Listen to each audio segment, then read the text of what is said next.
Hi guys, welcome back to Politics Enhanced. Thank you so much for clicking on today's video. We're going to apply the margin of error in 2020 to the 2024 polls, and this is not a prediction, but rather it's a way to show what the map could look like based off of the polling errors from 2020, and again, we're applying it to the current polling in 2024. And I figured we'd start with the Sun Belt, and we would move our way up north to the Rust Belt, where the election will be decided, and I'm only going to focus on the swing states. So before we begin, please like, comment, and subscribe, smash that like button, and turn on post notifications so you don't miss another channel. And without further ado, let's get started. So we're going to start with the state of Virginia, which a lot of people, myself included, have been saying that Donald Trump could win. So currently, Kamala Harris leads by about 5 points in the state of Virginia. However, if we go back to 2020, we see that Biden won the state by 9.4%. However, if you look at the polling, it said roughly that Biden would win the state by about 11 or 12 points. So let's say, for the sake of this video, let's say that the Democrats, or in this case Biden, was overestimated by about 2%. That would mean if we apply a 2% overestimation, that Kamala Harris is actually only winning Virginia by 3 points, which would put it in the lean column. Next, we'll go into North Carolina. In 2024, Trump is leading in North Carolina by 3%. In 2020, the RCP aggregate said that he would win by 0.2%. He actually won by 1.3%, which means that Trump was underestimated by 1.1%. And if we apply that to current polling, that would mean that Donald Trump takes the state of North Carolina by about 4%, which would put it in the lean column. Next, we're going to talk about the state of Georgia, which is a big swing state. It's a battleground state. Let's see who actually wins it. So in 2024, right now, the polls are neck and neck. Trump is only up by 0.6%. However, back in 2020, this was one of the big upsets with Biden winning the state by less than 0.5%, an extremely razor-thin margin. However, the polling said that Trump was going to win the state by 1 point. So that means that in Georgia, Trump was overestimated by 1.3%. So if we look at the map, and again, this is not a prediction, that would mean in 2024, based off the current polling and the past margin of error, Kamala Harris would barely win the state by 0.7%. Now, we'll look at Arizona, because Arizona is another one of those states that's very pivotal for Trump to win. And as we can see in the aggregate right now in 2024, Trump has a sizable lead in Arizona. He's leading by 2.8%. And back in 2020, Biden actually led at the very end, but a lot of polls said that he would win the state by about 2 to 3. The aggregate said about 1%. And in all reality, he won by 0.3%. So an extremely narrow margin in the state of Arizona. But this means that the polls had Biden winning by about 1%, and it overestimated Dems by 0.6%. So if we go back to the map, we look at it and we say, okay, Donald Trump is leading by 2.8. They overestimated Biden by 0.6. That means Trump wins it by 3.4%, and it would be a lean state for Donald Trump. I personally don't see a scenario where Arizona goes red and Georgia goes blue. I think Georgia is much more likely to flip, but again, this isn't a prediction. Next, we'll do Nevada, and in the state of Nevada right now, Donald Trump is leading by 4%. He has a sizable lead. You do have this one poll here that I think is a bit of an outlier, but in years past, Nevada has always overestimated Republicans. However, this is a strange exception where right now, if you compare it to 2020, the margin is spot on. So I would leave Nevada as lean Republican. Trump is going to win it by 4 points according to the polling. So that would be a lean state. All right, guys, now let's do the fun states. These are the states that will decide the election, but just for fun, let's start with the state of Iowa. So in 2024, as of right now, Donald Trump is winning Iowa by 11.5%. And in 2020, he won Iowa by 8.2%, but the aggregate said he was going to win by 2%, which means that they underestimated him by 6.2% in the state of Iowa. This means that Donald Trump would win the state by a gargantuan margin of 17.7%. We'll just call it 18%. So Iowa is going safe. I mean, it's almost 20 points for Donald Trump. And we'll also do Ohio as well, because a lot of people say that Ohio could be close, but as you can see in 2024, Donald Trump also is polling at 11.5%, and in 2020 he was polling at 1%, but he ended up winning the state by 8.2%. That's a 7.2% error on the polling part. That means that Donald Trump would win the state of Ohio by 19 points, almost 20 points he would win Ohio by. That is a safe margin. Okay, also just for fun, we're going to do the state of New Hampshire. As of right now, Kamala Harris is leading in the state of New Hampshire by 5.5 points. In 2020, Biden was leading. He won it by 7.2, but he was actually leading it by an average of about 10 points. points, give or take a few. So that means that actually they overestimated Democrats by about 3%. So in this scenario, Kamala Harris would win the state of New Hampshire, but by about 2.5 points. So it would be a lean margin for Kamala Harris and the Democrats. And now we're left with the crucial Rust Belt states. And we're going to start off with the state of Minnesota because a lot of people think this could be a sleeper flip, a dark horse state in terms of a Republican winning it. And I do believe that Minnesota has the capacity to flip. However, for this scenario, just based off the polling error, we can go up and we can see that in Minnesota right now, Kamala Harris is up by 8 points. And if you go in 2020, Biden was up by 4.3, but he ended up winning it by 7.2, which is a mystery to me because in 2020, you had the riots, you had a lot of problems in the state of Minnesota, but it voted Democrat again. It's always voted Democrat. The polling seems to suggest that. That would mean that the aggregate underestimated the Dems by 3%. So in this scenario, Minnesota would be safe Democrat. And now we have the 3 states that are actually going to decide the election. Will Trump sweep them, or is it going to be for Kamala? Will Kamala sweep them? Well, let's find out. We're going to start with the state of Wisconsin. So in 2024, currently it's saying that Kamala Harris is winning the state of Wisconsin by 0.5%, by a very narrow margin. And if we go back to 2020, in 2020 they said that Biden was going to win the state by 6.7%. He ended up winning it by 0.7. Folks, that's a 6-point swing. That is a 6-point error. This is what I've been saying in my videos. The Rust Belt is very hard to poll, and the polling is usually always overestimating towards Democrats. And even I'll bring up 2016. If we can see, they underestimated Trump by 7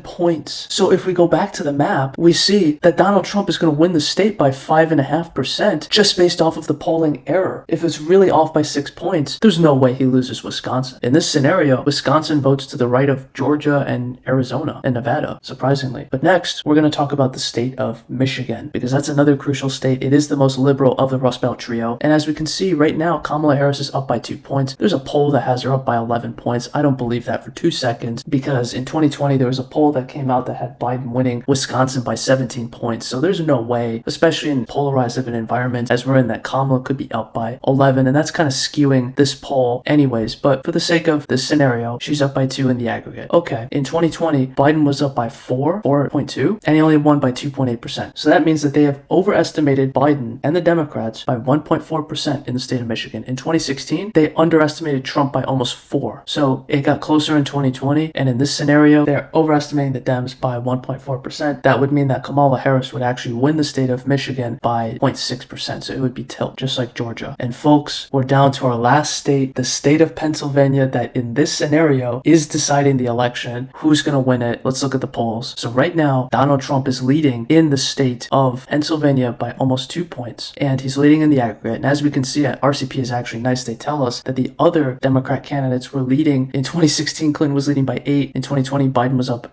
by 5 at the same time. And one thing I will say about August, in terms of polling, that's usually the best month for the Democrats. I'm not sure why. I think it's probably because the DNC is held during that month, but for some reason, Democrats always get a surge in August. And I'm not saying to ignore the polls, but I am saying that that is something to be aware of. So we have 2024. In 2020, Biden was up by 1.2. Based on the final results, he also won by 1.2%. So Pennsylvania was actually spot on in that election cycle. And just to compare to 2016, they underestimated Trump by almost 3%. But in 2020, they were spot on. So that means that Donald Trump is also winning the state of Pennsylvania by a tilt margin. So according to the polling, Trump wins 281 to Kamala's 257. And I disagree with this map entirely. I don't think there's even remotely a scenario where you could lose the state of Georgia, win Arizona and Nevada, win Wisconsin by, 5.5 points, and then barely win Pennsylvania. I just don't see how that's possible. But that's what the polling says based off of the margin of error from 2020. So I plan to do more videos like this, but if you guys liked it, please like, comment, and subscribe, hit that notification bell, and until next time.